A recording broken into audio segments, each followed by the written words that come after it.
Alright lads, so the 9th anniversary is now officially over, and with that I want to recap the anniversary, go over the good, the bad, and what overall could have been better. I will say right from the get-go though, this is definitely going to go down as Brave Soul's best anniversary to date. It definitely wasn't perfect, but there was a lot of great things to offer that came from this anniversary that of course we're going to recap all in this video and hopefully do it in under 20 minutes time. Before we do talk about the anniversary though, if you lads aren't aware, GamerSubs right now has a free shipping worldwide for anyone that does use a code Espada. So if you want to get some GamerSubs, now is a great time to do so, and I personally recommend it. So if you want to treat yourself, go to GamerSubs, and of course also use code Espada, it would be greatly appreciated.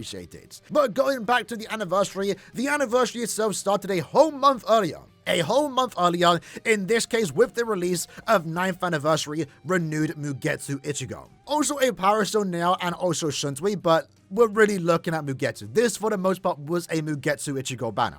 For starters, I think this character is actually very fun, and what the character offers is even better, but I really love how they released this character, because the best part about it was the fact that on step 10, you were guaranteed a character of your choice, Mugetsu, Shunsui, or Nanao, but again, for the most part, I'd say 99% of the community ended up picking Mugetsu Ichigo if you did not own him. So being able to get any new character guaranteed in 10 steps is absolutely insane, but the fact that it was technically an anniversary character, a remake of a past anniversary character, is actually even better.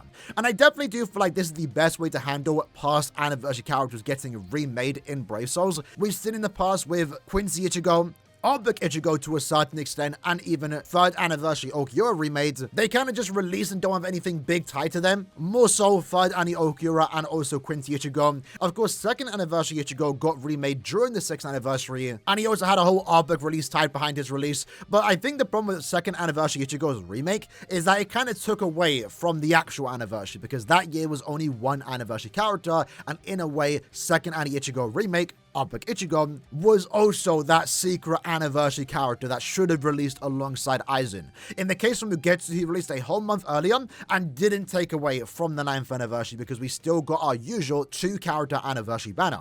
And the way they did handle this release is something that I want to see going forward into the future. I think overall releasing a past anniversary character remake tied to the upcoming anniversary is definitely the best way to go about it. Because right now I'm kind of hoping going into the 10th anniversary next year that we can get a remake of 5th anniversary Ichigo or Byakuya guaranteed in 10 steps a whole month early, because I would definitely be excited to summon for that. And in terms of what the character did offer, the character itself was almost perfect. He has insane levels of damage output with Frenzy 2, high Berserker value, and also more damage to weakened enemies. And when you do inflict a status summon, you then of course do get your 100% spiritual pressure boost. That is absolutely insane, especially considering the fact that he was a power character, which is something that the power attribute has been needing. We really did need a good power unit, and that's what people were hoping for with the upcoming 9th anniversary. To at least get one power unit to carry the entire attribute, and Mugetsu for the most part was basically that. He also came with a very unique soul trait that offers 20% strong attack damage to your entire team. It's the first time we've seen a soul trait that is buffing every character in the team and not just the character it's linked to, and that has been a very valuable link, and a link that I've been using quite often, especially in Guild Quest content, to overall give my team 20% more strong attack damage. So not only have I been using Mugetsu quite a lot as a character, he's also been, at the same time, one of my most used links in the entire game. If there was anything bad to say about this unit though, it would definitely be the killer effect. While we did need a new powerful power unit, we definitely didn't need a new power holo killer, I would say that at the very least. Main reason because the current go-to power units before this character released was of course 8th anniversary Ichigo, 1000G Blood Yamamoto, and both of those units are holo killers. So this Mugetsu only getting one killer, and that killer being holo, you know, it made the character less exciting to a certain extent. Of course, everyone was still wanting to get this character. I didn't pull him for his killer effect, I pulled it because it's Mugetsu Ichigo, but I would have loved to see this character be given 2 killers, and or at the same time, another killer entirely. Maybe a Rank or a Swiper would have been a lot more ideal for this character.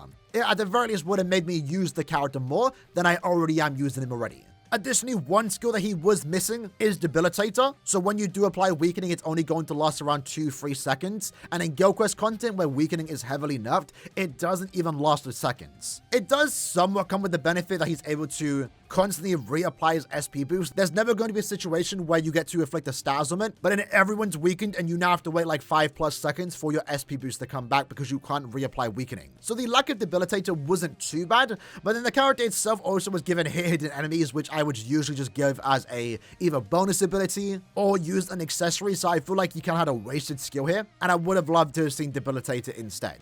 Overall though, I would say this character is a 9 out of 10. He had very good visuals, he plays very fun. It's what I wanted in a Mugetsu remake, but if there's one thing I would have changed, it definitely would have been the killer effects. That then takes us into the start of the 9th anniversary, in this case a new 9th anniversary Kenpachi and also Gremmy, the strongest story bar versus the strongest Quincy. And this banner was quite controversial, let's be honest, because one of the things you did see during this anniversary was that the characters themselves weren't really the greatest. Now I think there's two reasons why people did say that. The first one is that people want anniversary original forms. It's something that's kind of been a staple for most of the years in Brave Souls. The only time we haven't gotten original forms was last year, 8th anniversary, 4th anniversary, and to a very certain extent, 2nd anniversary, as we briefly do see that form in game, but I would still consider him an original character. Original forms are always fun, and even if it does end up being a character you don't like, it's something new, it's different, and it can be even exciting. They can sell you on a character you don't like, and for example, I mean, I didn't really like the idea of an anniversary Uryu, but anniversary Uryu was one of my favorite characters released within the year of 2022. So the anniversary not being original characters to a lot of people were definitely disappointing, and even for those that do like canon characters, like me for example, I don't mind anniversaries being canon. I feel like Kenpachi and Gremmy want the best option to do, because of course we are celebrating 1000 Year Blood War, we're getting Season 2 characters, and within Season 2, at least to me, the most exciting thing, the most popular thing to come from Season 2 of 1000 Year Blood War was Esnot vs Rukia, more specifically though, Banka Rukia. And I personally would have preferred that. To me, if I was to rank the potential possibilities of the 9th anniversary and what I would have liked, I would have probably put number 1, an original form Yuha, number 2, Esnot and also Rukia, and then number 3 would have been Kenpachi and Gremmy. I do understand why they chose these two characters, and I feel like people have been a bit disingenuous on why Gremmy is an anniversary character, but simply put, if you were going to do a canon anniversary, let's say Caliber Dead Set on that, they're going to pick one of the more popular fights. And while I do think, again, Rukia and Esnot were a bit more popular, in terms of a brawl between two characters that go back and forth, it definitely is Kenpachi and Gremmy. I mean, the whole episode is 20 minutes of Kenpachi fighting Gremmy, as opposed to Rukia and also Esnot, where it's not really much of a fight. There's some slashes going on. They both do one big attack and then the fight ends. With Kenpachi and Gremmy, it's a straight brawl. So I kind of do understand why they chose these two characters as this year's anniversary. And again, I was kind of okay with it. I would have preferred something else, but Gremmy and Kenpachi were characters that I was looking forward to. It was one of the highlights of Season 2, and these characters are insanely cool. Let's talk about them, right? In regards to Kenpachi, it was his first character released in over 2 years. So it's finally nice to get a new, powerful Kenpachi character, especially one where he is wielding Nozarashi. In terms of the character gameplay, very good visuals, I will be honest. And Kenpachi is quite the simple character. All he did during the fight with Gremmy was literally respond to Gremmy's attacks. Wield his Zanpakuto, slash around, and call it a day. And the character itself has very distinct attacks that you can actually see him do in the anime, like for example his SA1 being the attack that he does right before jumping up to the meteor. His normal attack string is also stuff that you see in the anime where he's blocking Gremmy's attacks. His SA3, which is a 2-stage charge strong attack, one of the most powerful attacks in the entire game, is the attack that he does do when he takes out Gremmy during the space vacuum attack. So one of the best parts about Kenpachi is that he's very true to the anime, and I feel like he just looks very cool too. His visual set's great. The strong attack here, I think, is actually really good too. I know a lot of people don't like the way this character does play, but I personally don't mind it. And in terms of how powerful this character is, I mean, it's something that we've never seen before in Brave Souls. Frenzy +3 with 100% Berserker, and then when you inflict a status on him, which in this case he has an increased chance to do so against any Aaroniero, he then gets an 80% SP boost. That right there is absolutely insane. And you know what? I am perfectly down for it. The last 2 years, 7th and also 8th anniversary, Part 2 of the anniversary were the better characters. They were the highlight of the year. And while I don't dislike that, those characters are the limited ones. I like it when Part 1 anniversary units are the better characters, like for example 5th and also 6th anniversary. It makes it even better because they are premium, so you can get them for summon tickets. And that's what I love about Kenpachi and Gremmy just being like ridiculously more powerful compared to the other cats we did get in Part 2 and also these upcoming new characters. Now, one of the unique things that Kenpachi and also Gremmy did introduce this was, of course, the EX attack. I love that both of these characters did get that new attack, this new mechanic. And in the case for Kenpachi, it would give him a 100% spiritual pressure increase. So if you already have your 80% spiritual pressure activated when using that EX attack, not only does it give him a cool aura around him, and he says the iconic line that he is the Kenpachi, it also increases his SP boost up to 360%. So a 360% SP boost, a 100% Berserker, and also Frenzy Free with a 2-stage charge strong attack where you can give the character more damage to lash at enemies. The character has weakening. Kenpachi is doing insane levels of damage and something that we've never seen before in a Brave Souls character. If you watched our channel, we've done insane numbers of damage, and we've been even using this character in Guild Quest where he's not supposed to be used in. I would say this character offers the perfect gameplay for a Kenpachi unit. Almost too perfect because you wouldn't expect Kenpachi to be like super agile, so he's not really like the smoothest character to play because he doesn't have long stride. He's not immune to every stars win, for example. Those are criticisms with this character. But he's just doing insane levels of damage, cutting anything that is in his way. And honestly, one of my favorite units of the entire year already. It's what I wanted in a Kenpachi character. And not only does his visuals look really good, the soul bomb is almost perfect. I've even had comments where people say, for a brief moment, they didn't even know which one was the anime and which one was the game. That just goes to show how good these soul bombs are. And then even the artwork looks really cool. The pose itself is great. I love that the character has the red background. I would actually love to see this for every 1000 Year Blood Wars Season 2 character. But given that they're Part 1 characters, they are the only two that get the special backgrounds. Talking about Grimmy though, the other 9th anniversary character, again, character choice wasn't really the greatest. I think Grammy was one of the ones that was heavily criticized. But remember, given the theme of the anniversary, given the fact that it is from their fight, you can't get an anniversary Kenpachi without an anniversary Grammy, and vice versa. In terms of Grammy though, he's the best character in the entire game. Similar to Kenpachi, his damage output is absolutely insane, with Frenzy plus 3, an 80% SP boost when you do inflict a stat summon, and then Grammy also comes with a 50% Berserker, 20% more strong attack damage through his soul trait, 20% more strong attack damage that he does give to any Quincy, and an additional 30% more damage once more that he can give to any Quincy to any enemy that is inflicted with a status omen.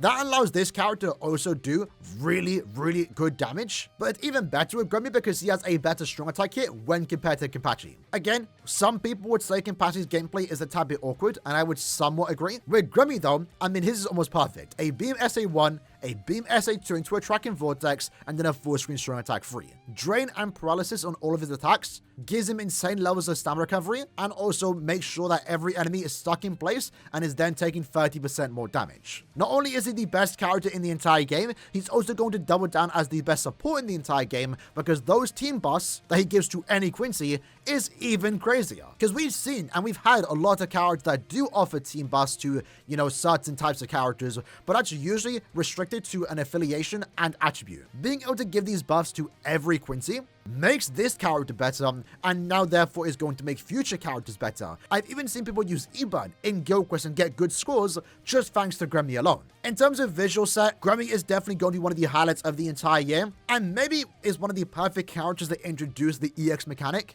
because Grammy's power set, being the visionary, means that during the anime he uses so many different and noteworthy attacks that it would almost be impossible to include all of them in one character with the way BBS is designed. But somehow Caleb made it work, and they almost incorporated every single attack he does do. The guns on his normal attack string, multiple attacks where he's breaking apart the ground and squishing Kenpachi, water attacks, the missile attacks, the massive hand that comes down from the sky, and of course his EX attack when he does a map-wide AoE attack, the spaced vacuum attack. And in this case, in his EX attack, why it's so different to Kenpachi's is that his has a wider AoE. It actually does a lot of damage, and it's also buffing your stats by 40%, your teammate stats by 40%, and debuffing the enemy stats by 40%.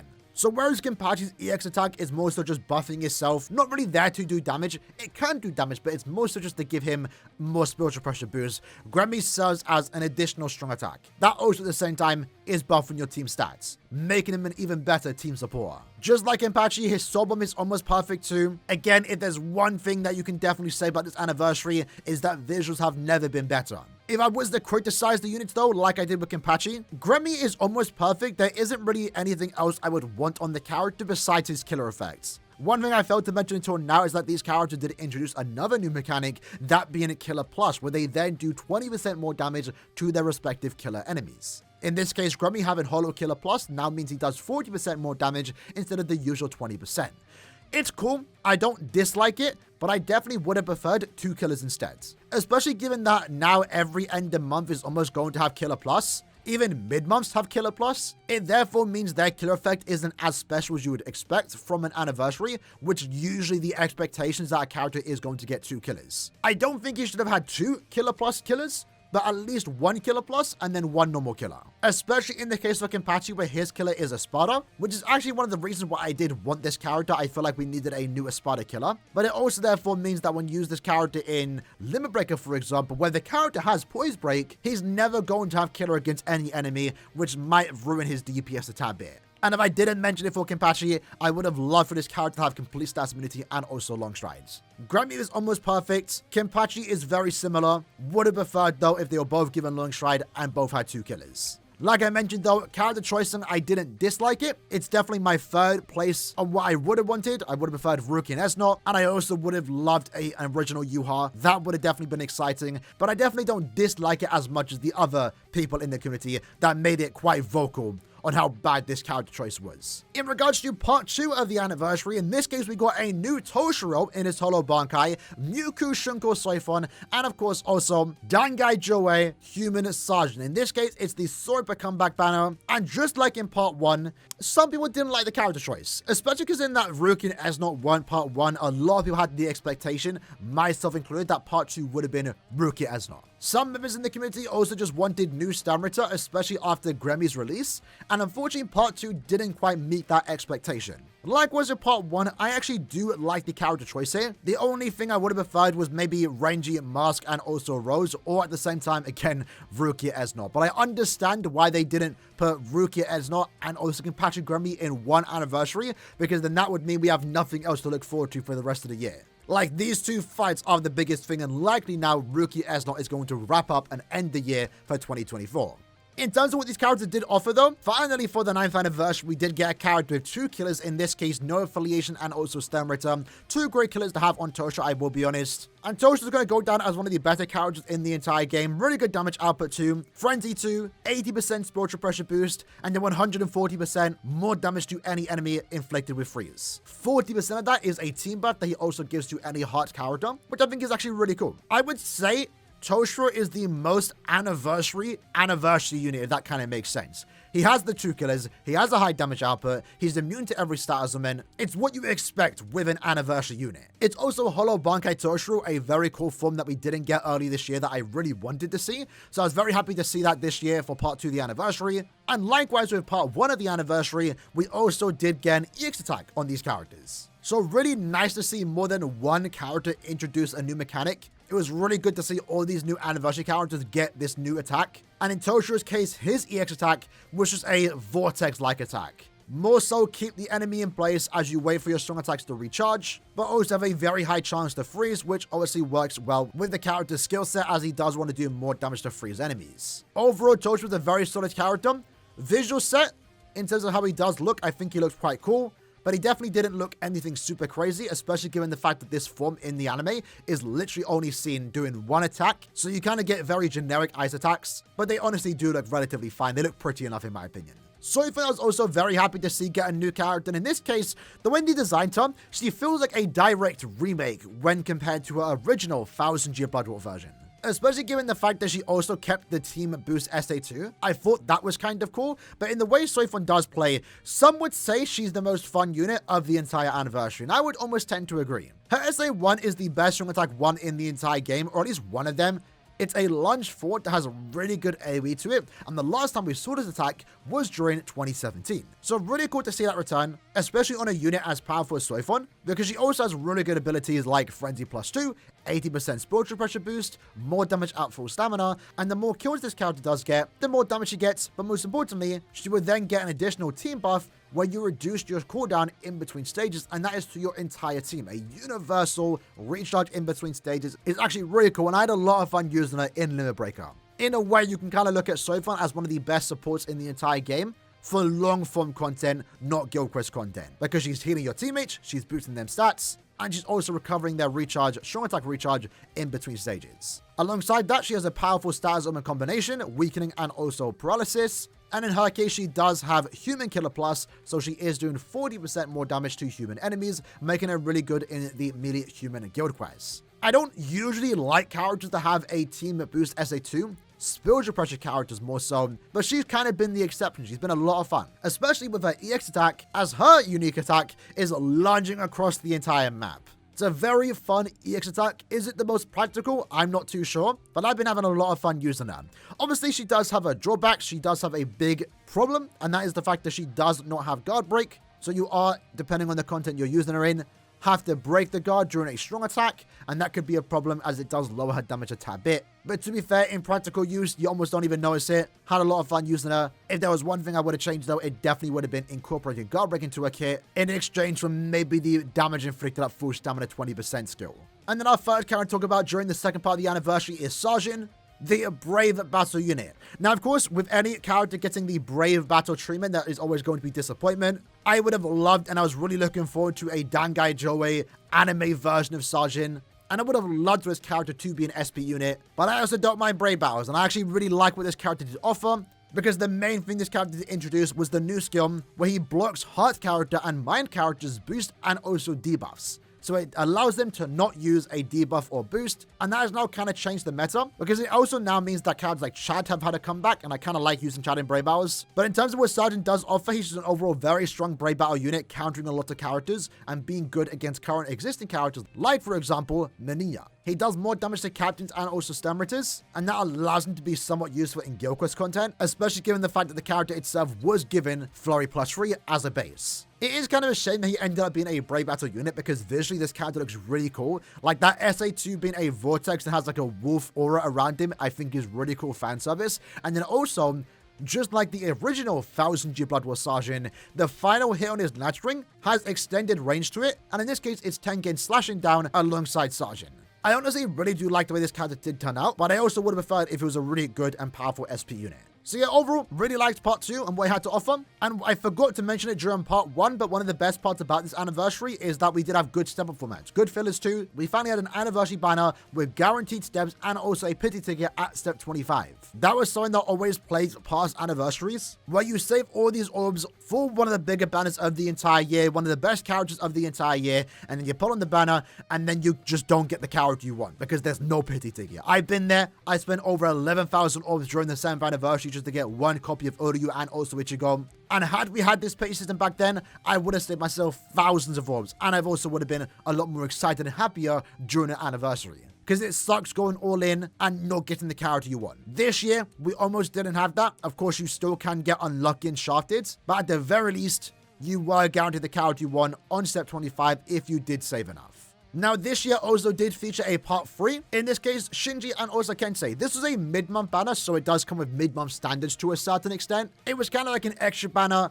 tied into the anniversary, but not the traditional part 1 and part 2 that you usually expect, the big characters. Having said that though, Shinji was actually a really cool unit. Again, really good visuals to boot. I think they did a good job with his Soul Bomb. His SA3 looks really cool too. And as far as mid-month characters do go, Shinji's actually very powerful. There's kind of been a joke with the way his Shikai and Bankai are switched around. His Shikai is technically more powerful, at least when against like a single individual. And I've been seeing people make jokes that he kind of flipped his status around and end the month character in a mid-month banner. We've had mid-month 1000 Butter banners in the past before with Byakuya and Esnot, and they were kind of disappointed because they weren't as powerful as you'd want them to be. But in the case with Shinji, he honestly just is an end-of-month unit as a mid-month character in a banner where you're almost guaranteed him in 10 steps. So I actually thought that was really cool. And then for Kensei, he's just a normal GQ, normal attack damage character, nothing super special. Really cool visuals, really fun normal attack string, but not really a character you're meant to actually play with. So when you put all these characters together, I honestly do think this was actually a pretty good anniversary character choice-wise.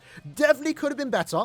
Definitely could have been better. Again, I would have made a few changes, but seeing it all together, we had some pretty cool characters this year. I think people are definitely being too picky. Like, I've seen people say that these character choicing was absolutely terrible, but we have a lot of popular characters here. Even somehow managed to include Ichigo. Again, the only thing I would have maybe changed is an original form Yuha, or just an original character in general, and also somehow maybe throw in a Banka of Ruki and Esnot. But I'm not too upset with Banka of Ruki and Esnot not being included, because that will eventually come again, likely at the end of the year. That's it for the characters though. Now let's talk about the events that we did get. And first up, we had the 9th anniversary co-op event. In this case, all the anniversary characters were part of the bonus pool, so by using them, you had a higher chance to get an extra stage where you could get a jumper haul and walk away with thousands and thousands of super link shot potions, and also droplets. The event itself didn't do anything special per se, it's what you usually expect during an anniversary co-op event. I would have liked to have seen something a tad bit different, I will be honest, I'm kind of getting bored of these events. But they are overall great events for new players to start the game and just amass a large amount of resources. I will say though, one of the better parts about this event this year was that we did get a new 5-star con, a speed one, so everyone playing during this anniversary did get an additional 125 Spirit Orbs. Likewise, as always, we did have our 9th anniversary point event, so by getting to 5 million points, we did get a power special move source. Really cool to see that. And then we also did get our usual 9th anniversary Sunon Quest, however, this time, the tower itself worked a lot different.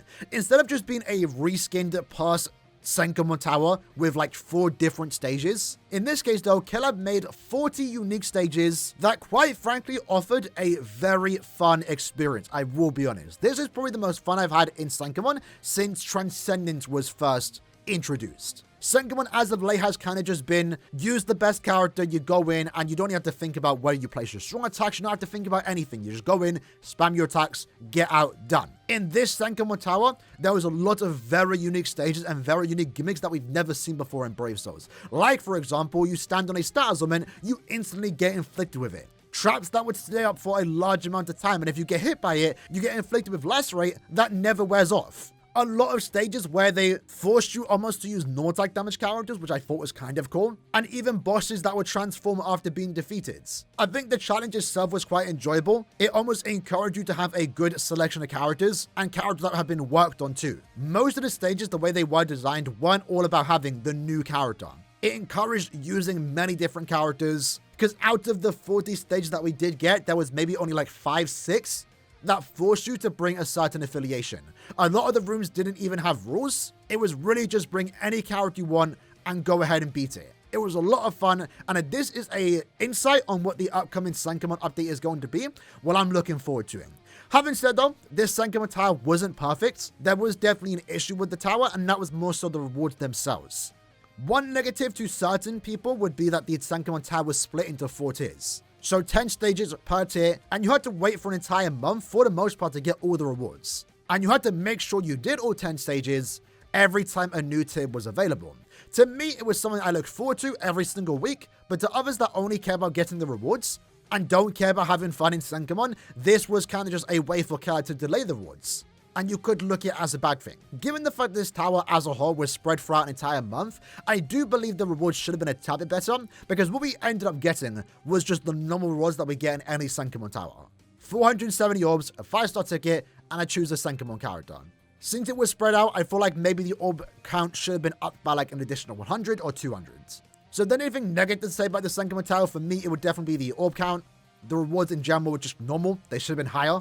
But in terms of the individual stages, again, I've never had more fun in Senkamon. I thought this was a great tower.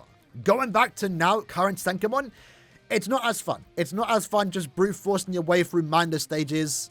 I definitely like it when there's more thought put into the stages where I have to work around a gimmick, a puzzle, instead of just bringing my new best powerful character. Now, one additional event that we did get was the special Nightmare Guild Quest. Now, Nightmare Guild Quest isn't new.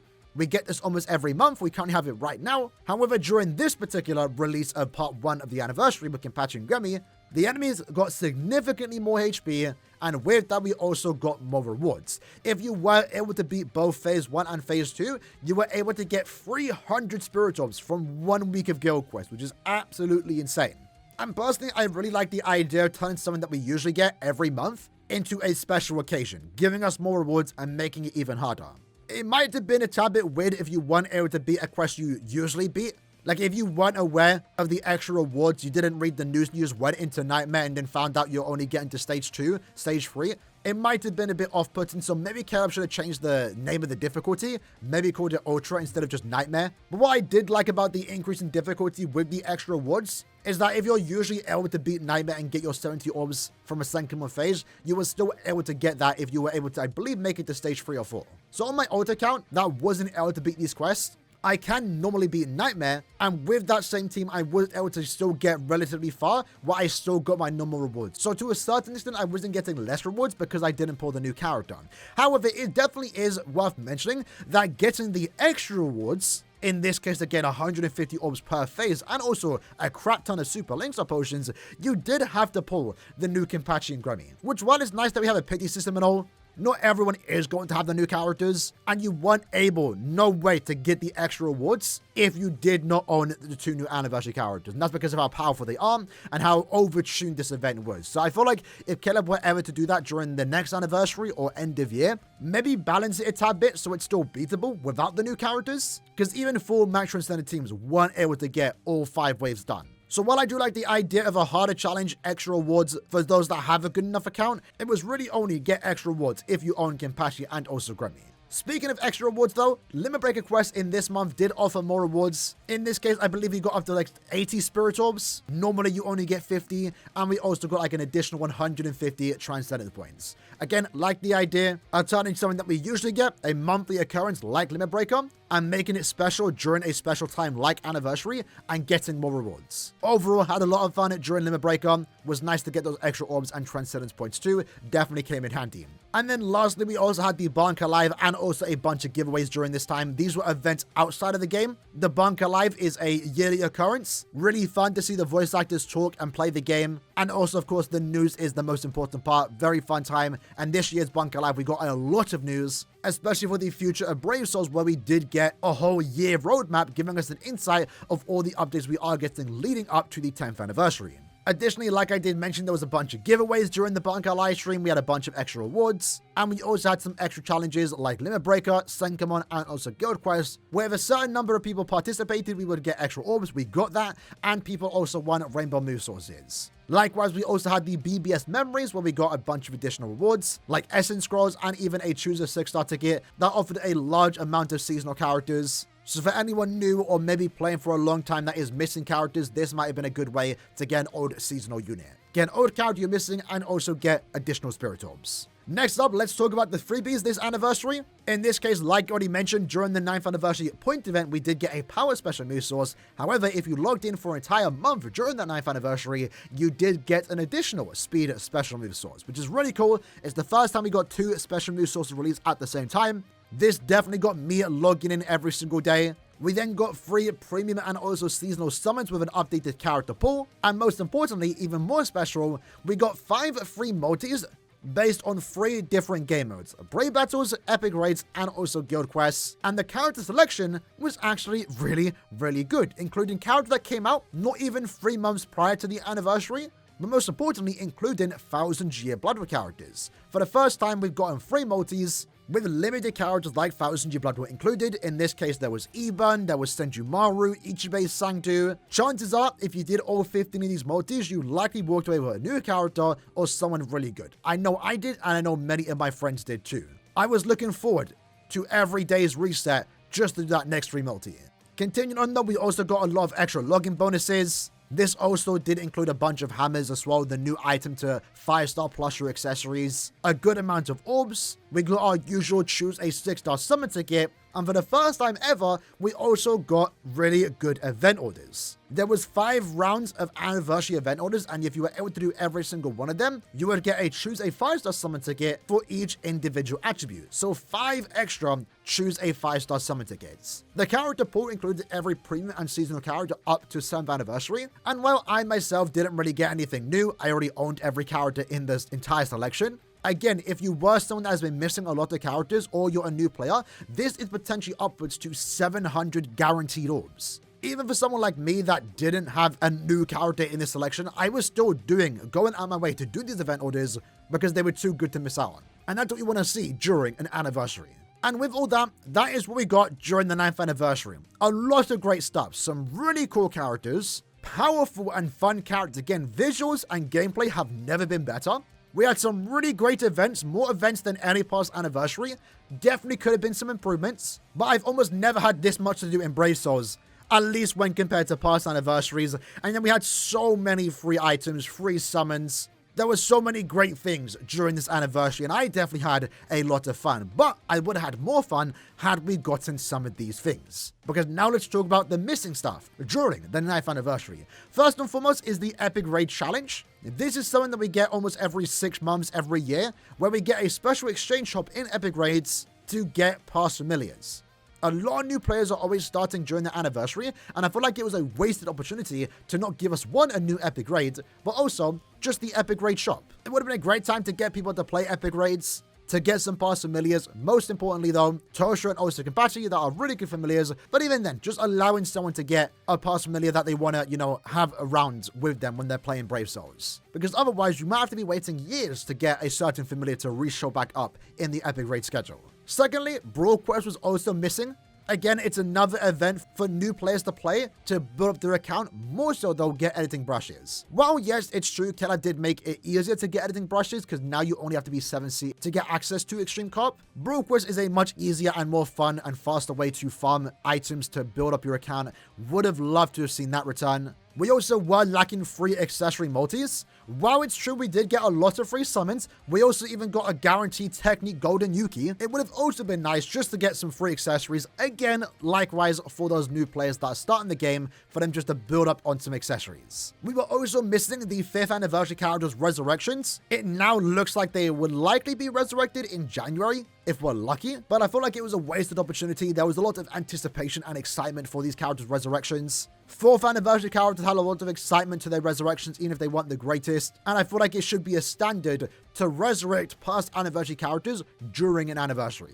And then lastly, the biggest miss in my opinion was no Full Hollow Ichigo remake. The anniversary started a whole month earlier with a Mugetsu remake guaranteed on 10 steps. I would have loved for the anniversary to wrap up with a remake of Full Hollow Ichigo.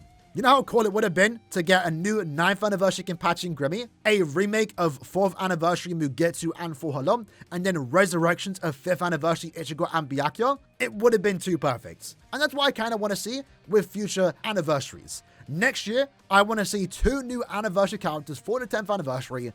I want to see 6th anniversary Aizen resurrected with art book. And then I want to see a remake of 5th anniversary Ichigo and Byakuya. That would get me excited and it would get me spending more money. But with that said, I might have rambled on long enough. Again, there was a lot to talk about. I think this anniversary easily is going to go down as the best anniversary to date. With the characters and what they offered, how good they were, with the inclusion of the events and all the free stuff that we did get, this is easily our best anniversary to date. However, like I mentioned multiple times now, the character choicing wasn't entirely the greatest. So if your reason for an anniversary being the best anniversary to date is strictly on the character choicing, this could be seen as one of the worst ones. I've seen people say it's one of the worst anniversaries. I hard disagree. I feel like the character choicing is better than people are giving credit for, but nothing is ever perfect and things definitely could have been improved upon. And that's what I want to see going into the 10th anniversary. So with that said, let me know your thoughts and opinions on the 9th anniversary as a whole. Hope you guys enjoyed the video, and I'll see you guys next time. Take care, and peace.